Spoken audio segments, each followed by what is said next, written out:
Imagine a king who wielded both the sword and the pen, who transformed a relatively small kingdom into a European powerhouse, and whose life was shaped not just by battles, but by poetry, philosophy, and a bitter childhood. Imagine a monarch so influential that centuries later, people still argue about whether he was a brilliant reformer or a ruthless autocrat. This is the story of Frederick II of Prussia, Frederick the Great, a ruler whose ambition, intellect, and contradictions helped redefine the very nature of power in 18th century Europe. Frederick was born on January 24, 1712 in Berlin into the powerful Hohenzollern dynasty. At his birth, Prussia was a rising kingdom, but still not one of the major players on the European stage. Yet by the time of his death in 1786, Frederick had elevated Prussia to a position of prominence, intellectually, militarily, and politically, unmatched in its history up to that point. From the beginning, Frederick's life was shaped by family conflict. His father, Frederick William I, was a notorious martinet, a ruler obsessed with military discipline, frugality, and obedience. The young Frederick, physically slight and more interested in music, literature, and French culture than in drilling soldiers, was the opposite of his father's ideal heir. The tension between them was not just emotional, but brutal. In 1730, after Frederick attempted to flee Prussia in search of personal freedom, possibly heading for England where his grandfather was king, his father had him imprisoned in the fortress at Kustrin. Even more harrowing, Frederick was forced to witness the execution of his friend and accomplice, Hans Hermann von Katte. This traumatic event left deep emotional scars and shaped Frederick's complex personality, confident yet haunted, intellectually ambitious yet always aware of power's darker edges. Despite this harrowing start, Frederick's early adulthood was marked by intellectual growth. He married Elizabeth Christine of Brunswick-Bevern in 1733 in a union arranged for political alliance rather than affection. He served briefly in military campaigns under Austrian leadership and spent years at Rheinsberg Castle near Berlin, where he could pursue his passions for music, writing, and Enlightenment thought. He also began corresponding with some of the leading minds of the day, including the French philosopher Voltaire. Frederick even wrote his own philosophical essay, Anti-Machiavel, which argued against the political cynicism of Niccolò Machiavelli and in favor of rational, principled leadership, a bold stance that foreshadowed his later reputation as an enlightened despot. When Frederick's father died in 1740, the 38-year-old prince ascended to the throne as King of Prussia. Almost immediately, he seized his chance to expand his kingdom. The Habsburg emperor had died, leaving his daughter, Maria Theresa, to inherit fragmented and contested territories.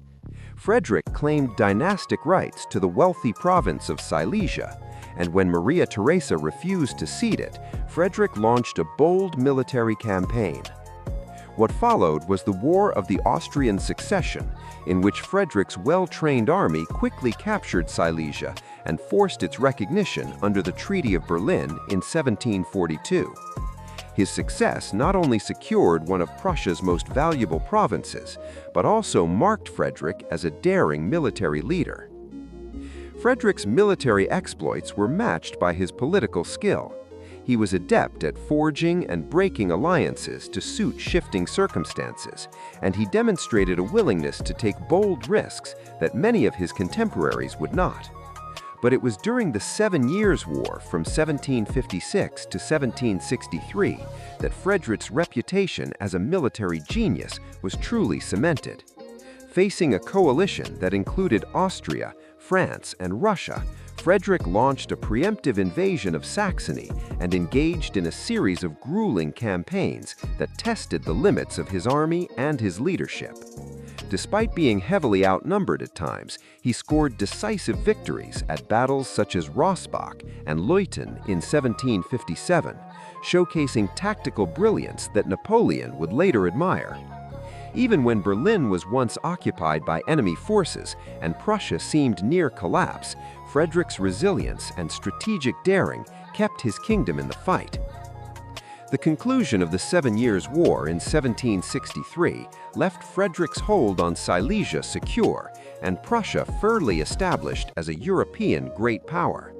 The war had depleted the kingdom's resources and tested its people, but it had also demonstrated Prussia's military effectiveness and Frederick's sheer force of will. His successes launched Prussia onto the international stage in a way no previous ruler had managed. But Frederick the Great was not just a warrior king. He saw himself and wanted to be seen by others as an enlightened ruler devoted to progress. His court became a magnet for artists, musicians, and thinkers. Frederick was a gifted musician and flutist, composing music himself and engaging with figures such as Johann Sebastian Bach. Under his patronage, Berlin expanded as a center of culture and intellectual exchange. He also pursued administrative reforms, reorganizing government structures, promoting religious tolerance in a time of pervasive dogma, and encouraging economic development and legal modernization. He championed a merit-based civil service, sought to improve agriculture and trade, and supported scientific advancement.